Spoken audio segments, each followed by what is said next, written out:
안녕하세요. 저는 23년간의 허무한 결혼 생활의 종지부를 찍은 50대 중국어 학원 원장입니다. 23년은 아주 긴 시간이잖아요. 그런데 그 시간들을 통째로 기만당했다고 생각하면 지금도 어처구니가 없고 분통이 터지기도 합니다. 이제는 다 지난 일이니 잊고 살자 하면서도 그게 마음처럼 쉬운 일은 아니네요. 제가 허무하다고 했던 그 지난 23년은 저의 결혼 생활입니다. 착하고 다정하고 나만 바라봐주는 남자를 만났다고 생각했고 나름 행복하게 잘 살았던 것 같아요. 하지만 그 마지막은 참으로 너저분하고 더러웠던 것 같습니다. 저는 중국어 전공을 했고 학교 졸업 후 5년 정도 중국에서 생활도 했습니다. 그 후 돌아와서 중국어 학원에서 강사 일을 시작했어요. 딱히 남자친구도 없이 일만 하며 살던 도중 고등학교 동창이던 한 친구에게서 남자 소개를 받게 되었습니다. 그 친구는 저보고 집하고 학원만 다니지 말고 남자도 좀 만나라면서 자기 친구를 소개해 주겠다더군요. 가벼운 마음으로 소개팅을 나가서 만나게 되었는데 소개팅에 나온 남자는 착하고 다정한 성격의 남자였습니다. 말도 잘 통하고 즐거웠죠. 그런데 만나면서도 문득문득 그 남자의 얼굴에는 좀 슬픈 빛이 드리워져 있었습니다. 그게 뭘까 생각했다가 나중에 친구에게 전해 듣게 되었어요. 그 남자가 5년이나 연애했던 여자가 있었는데 남자네 어머님 반대로 결혼 못하고 헤어졌다. 1년이 지나도 마음을 못 잡고 힘들어하길래 나를 소개해 준 거다라고요. 그 남자는 저를 만나기 바로 직전 결혼까지 하려 했던 여자가 있었던 사람인 겁니다. 제 입장에선 너무 부담스럽기도 하고 전 여자친구를 못 잊는 사람이라 생각하니 싫더라고요. 그래서 그 남자에게 솔직하게 얘기했습니다. 친구에게 들었더니 결혼하려다가 못한 전 여친이 있다고 들었다. 아직도 그 전 여친을 못 잊는 것 같은데 나도 그런 사람은 부담스럽다. 그만 만나자라고요. 그런데 그 남자는 저를 붙잡았습니다. 아니라고 전 여친은 이제 다 정리를 했답니다. 저한테만 집중했어야 하는데 자기가 미안하다고 하면서요. 전 여친은 깨끗이 잊었다는 말을 믿고 그 남자를 다시 만나게 되었고 저희는 만난 지 1년도 안 돼서 결혼 이야기도 오가게 되었습니다. 그 남자네 어머님에게 인사를 드리게 되었는데 저를 반가워하시고 마음에 드는 눈치셨어요. 미룰 거 뭐 있느냐 얼른 결혼하라고 하셨고 저희는 일사천리로 준비 끝에 결혼도 하게 되었습니다. 그렇게 결혼하고 나서 반년도 안 돼서 아이를 가졌습니다. 양가 부모님이 다 너무 좋아하셨죠. 그런데요, 초기에 유산이 되었습니다. 마음이 너무 아팠지만 임신 초기에 유산이 되는 경우가 왕왕 있다고 했어요. 그리고 한번 유산되고 나면 그 후엔 아이가 더 잘 들어서기도 한다니까 기다려 보자고 하셨죠. 그런데 그 후에 곧바로 생긴 아이가 또 유산이 되었습니다. 이번에는 더욱 조심하고 신경 썼음에도 유산이 된 거죠. 어머님은 저보고 왜 아이를 가졌는데 조심 안 하고 자꾸 아이를 흘려보내느냐 뭐라고 하셨는데 저는 억울했습니다. 집과 학원만 오다녔고 최대한 집에서 안정을 취하려고 했어요. 약속도 거의 안 잡고요. 아이가 2번이나 연속해서 유산되니 저도 너무 걱정되고 마음이 안 좋더라고요. 그런데 그 후에 한 번 더 유산을 하게 되었습니다.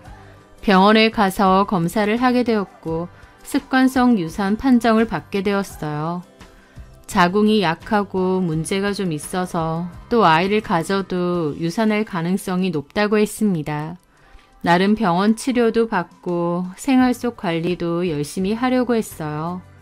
하지만 힘들게 얻은 4번째 아이마저도 유산이 되는 것을 경험하고 더 이상 아이를 가지지 않기로 마음을 먹었습니다.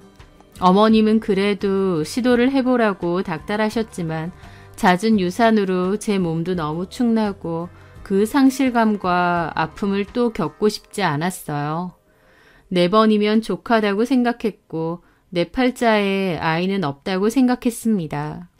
어차피 아이를 가져도 자국 문제로 또 유산될 가능성이 높은데 자꾸 아이를 가진다고 해서 될 문제는 아니었죠. 게다가 그맘때 저도 너무 예민해지고 날카로워졌고 사소한 일로 남편과 다투는 일도 많았거든요.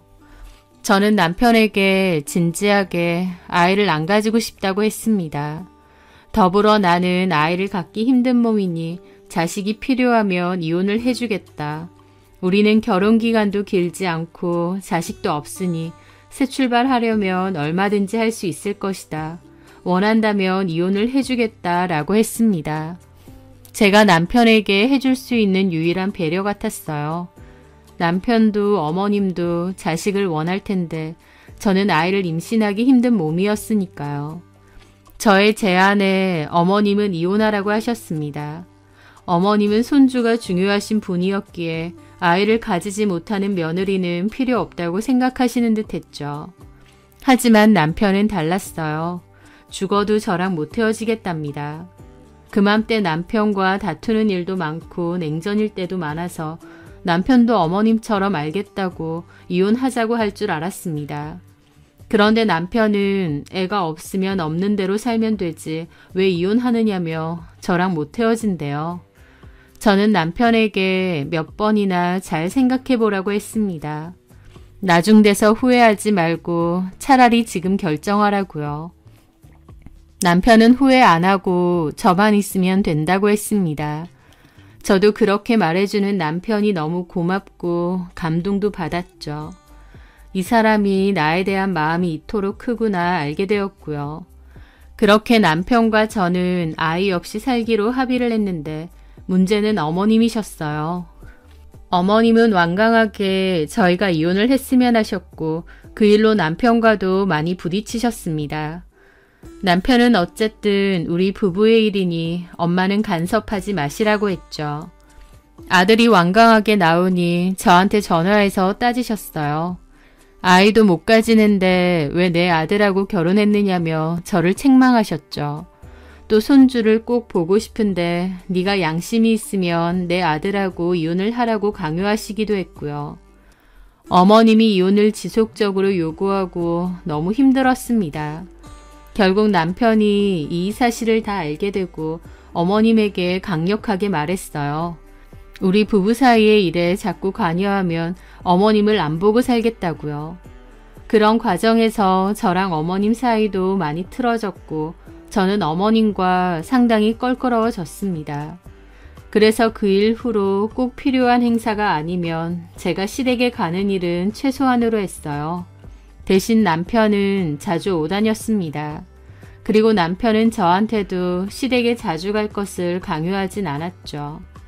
어쨌든 남편과 제가 많은 대화 끝에 결정한 일이긴 하지만 제 마음속에는 늘 남편에게 미안함이 있었습니다. 아이를 좋아하는 사람인데 자기 자식이 있으면 얼마나 예뻐하고 행복했을까 남편에게 너무 미안했어요. 그래서 결혼 생활 동안 더 남편에게 잘하려고 했던 것 같습니다. 남편은 결혼 생활 기간 동안 3번의 사업 실패를 겪었는데요. 저는 그 사업 실패에 대해서 전혀 따지고 들지 않았습니다. 제가 중국어 학원을 열어서 운영하고 있었는데 제 학원이 안정적으로 잘 된 것도 있었지만 제 마음속에 늘 남아있던 미안함 때문에라도 남편을 질책하거나 비난하지 않았어요. 남들은 사업을 3번이나 실패하면 이혼 얘기가 당연히 나올 정도겠지만 저는 그런 것도 다 이해하고 넘어갔던 겁니다. 남편의 사업 자금은 초기에는 어머님이 도와주셨고 마지막 사업은 제가 사업 자금을 도와주기도 했어요. 다행히 마지막 사업은 나쁘지 않게 잘 운영이 되었고요. 어쨌든 남편과 저는 아이 없이 23년간의 결혼 생활을 했습니다. 주변에서 아이는 없느냐라는 말을 듣는 것이 가장 힘들었던 것 같아요. 저에 대한 의리를 지켜준 남편에 대한 고마움과 미안함이 뒤섞인 결혼 생활이었던 것 같기도 합니다. 어쨌든 큰 문제 없이 그렇게 잘 살아왔던 어느 날이었어요. 그날은 주말이었고 남편은 어머님에게 들른다고 했습니다. 제가 같이 가자고 하니 남편이 그럴 필요 없다고 집에서 쉬라고 하더라고요. 저는 남편에게 어머님 반찬 그릇을 돌려드려야 된다고 했습니다. 남편이 시댁에 갔다 오면 반찬을 자주 들고 왔었거든요. 그래서 종이 가방에 어머님 반찬 그릇을 담아서 식탁 위에 올려두었죠. 그런데 남편이 나가고 나서 보니 식탁 위 종이 가방이 그대로 있는 겁니다. 남편이 안 들고 간 것이죠. 어머님은 반찬 그릇을 안 돌려주면 뭐라고 하시기 때문에 저는 서둘러 종이 가방을 챙겨서 따라 나갔습니다. 남편은 이미 주차장으로 간 듯했고 남편에게 전화를 했습니다. 그런데 통화 중이더라고요. 저는 급하게 엘리베이터를 따라잡고 지하로 내려갔는데 마침 남편이 차를 타지 않고 차 옆에서 짐을 실으면서 통화를 하고 있는 거예요. 저는 남편에게 다가가는데 남편의 통화 내용이 좀 이상하더라고요. 아들, 아빠 지금 간다. 뭐 먹고 싶어? 아, 엄마가 뭐 해놨어? 그래, 알았다. 일단 지금 출발한다. 라고 했거든요. 아들, 저는 너무 황당한 기분을 느끼며 걸음을 멈췄죠. 아들이라뇨. 남편에게 아들이 어디 있나요? 너무 이상했고 저는 기둥 뒤에 몸을 살짝 숨겼습니다. 남편은 통화를 끝내고는 차에 올라탔고 출발을 했어요. 그날 저는 하루 종일 멍한 기분이 들더라고요. 내가 잘못 들었나? 근데 분명 아들이라고 했는데 그 생각만 했던 것 같아요. 그날 저녁 늦게 남편이 왔고 저는 어머님 안부를 물었습니다. 남편은 태연하게 어머님 안부에 대해서 얘기했고 뭐로 식사를 했는지도 얘기하더라고요. 반찬통 안 들고 갔는데 어머님이 뭐라고 안 하시더냐 물어보니 그것도 아무렇지 않게 다음에 들고 오라고 하셨다고 했습니다. 남편이 너무 태연하게 대답을 했기에 오히려 혼란스럽더라고요. 아까 그 통화가 뭔지 대놓고 물어볼까 하다가 일단 입을 닫았죠. 그리고 그날 저녁 남편이 잠든 사이에 몰래 내려와 남편의 블랙박스를 살펴보게 되었습니다. 역시나 남편은 시댁에 간 게 아니었어요. 블랙박스로 보니 30분가량 걸리는 어느 동네의 빌라 앞에 차를 멈추더라고요. 저는 당연히 모르는 동네에 모르는 빌라였고요. 남편은 익숙한 듯 차를 대고는 내려서 그리로 들어갔습니다. 그 후로는 계속 주차 모드였고 해가 지고 나서야 나오더니 다시 차에 올라타고 저희 집으로 돌아왔더라고요. 한마디로 시댁 간다고 해놓고 그 집에 하루 종일 있었던 겁니다. 머리에 망치를 맞은 듯 어이가 없었고 심장이 마구 뛰더군요. 남편이 저 몰래 헛짓거리를 하고 있는 게 분명했습니다. 바람을 피는 건 확실한 것 같은데 그 아들이라는 단어는 뭘까 싶더라고요. 그래서 제 추측은 남편이 만나는 상간녀가 애딸린 이혼녀고 그의 자식을 두고 남편이 아들이라고 부르는가 보다 싶었습니다. 기가 막히면서도 한편으론 너무 서글프더라고요. 남의 자식에게 아들이라는 소리를 하고 싶을 정도로 아이가 필요했던 사람인가? 라는 생각이 들었거든요. 화가 나면서도 서글프기도 하더라고요. 어쨌든 남편이 바람을 피는 것은 확실했기에 좀 더 증거가 필요했습니다. 남편의 폰을 뒤져보고 싶었으나 남편은 너무 철저하게 폰을 지니고 다녀서 기회가 없었어요. 그러다가 다음 주말 남편은 또 시댁에 간다고 하더라고요. 보통 한 달에 한 번 정도 가는데 저번 주에 갔다 왔다고 해놓고 또 간다는 겁니다. 왜 가냐고 하니 어머님 지인분 아들이 결혼을 하는데 그 결혼식에 데려다 줘야 된답니다. 저도 알겠다고 하면서도 속으론 또 그 여자 집에 가려나 보다 싶었죠. 어이없으면서도 한편으론 이게 기회구나 싶기도 했어요. 그래서 아무 티도 안 내고 있다가 남편이 나가는 걸 보자마자 모자 쓰고 따라갔습니다. 엘리베이터가 좀 늦게 오는 바람에 하마터면 남편 차를 놓칠 뻔했지만 다행히 남편도 막 주차장을 빠져나가고 있더라고요. 저는 재빠르게 남편 차를 따라갔습니다. 가는 동안 현장을 붙잡아야 되는지, 그러면 뭐라고 해야 되는지 머릿속이 복잡했죠. 그런데 남편이 향하는 곳은 그때 그 빌라가 아니었습니다. 정말 시댁으로 가는 거예요. 그래서 이번에는 정말 시댁에 가는 건가 싶었죠. 남편 차는 시댁 주택 앞으로 갔고 저는 멀찌감치 차를 댔습니다. 그리고 정말 어머님이 집에서 나와 남편 차에 올라타시더라고요. 결혼식 데려다 드리는 게 맞나 보다 싶으면서도 혹시나 싶어 남편을 더 미행했습니다. 그런데 남편이 어머님까지 태우고 향한 곳은 결혼식장이 아니라 또다시 그 빌라였습니다. 너무 황당했죠. 상간녀 집에 어머님을 데리고 간다고? 이게 도대체 뭔가 싶었죠. 어쨌든 조심히 따라붙었는데 그 빌라 앞에는 어떤 여자와 고등학생처럼 보이는 남자의 하나가 서 있었습니다. 그리고 자연스럽게 그 둘은 남편의 차에 올라타더라고요. 그걸 보는데 가슴이 미친 듯이 뛰었죠. 저 여자구나. 남편이 저 여자를 만나고 있는구나. 그런데 도대체 어머님은 뭘까? 혼란스럽더라고요. 그날 저녁 저는 다시 블랙박스를 확인했는데 거기에는 제 예상보다 더 충격적인 대화가 녹화되어 있었습니다. 아까 그 여자 집에 들러 여자와 남자애를 태웠을 때의 대화 내용은 이랬죠. 어서 타. 어머님 안녕하세요? 오냐, 진우도 왔어? 서진우, 할머니랑 아빠한테 인사드려야지. 안녕하세요. 오냐, 그래. 진우가 살이 빠진 것 같다. 요즘 다이어트 중이라서요. 무슨 다이어트? 얘가 뺄 데가 어딨다고. 이제 대학생 될 건데 너무 퉁퉁하잖아요. 밀가루 좀 줄이고 운동 좀 하라 그랬어요. 맨날 핸드폰만 보고 너무 게을러가지고. 요새 애들 다 그렇다. 그나저나 이제 대학생 될 거라서 설레겠네, 우리 손주. 야, 서진우, 폰 그만 못 봐? 할머니 물으시는데 왜 대답을 안 해? 네. 뭐 먹고 싶어, 우리 진우? 아무거나요. 한우 먹고 싶다며. 네. 가서 많이 먹어라.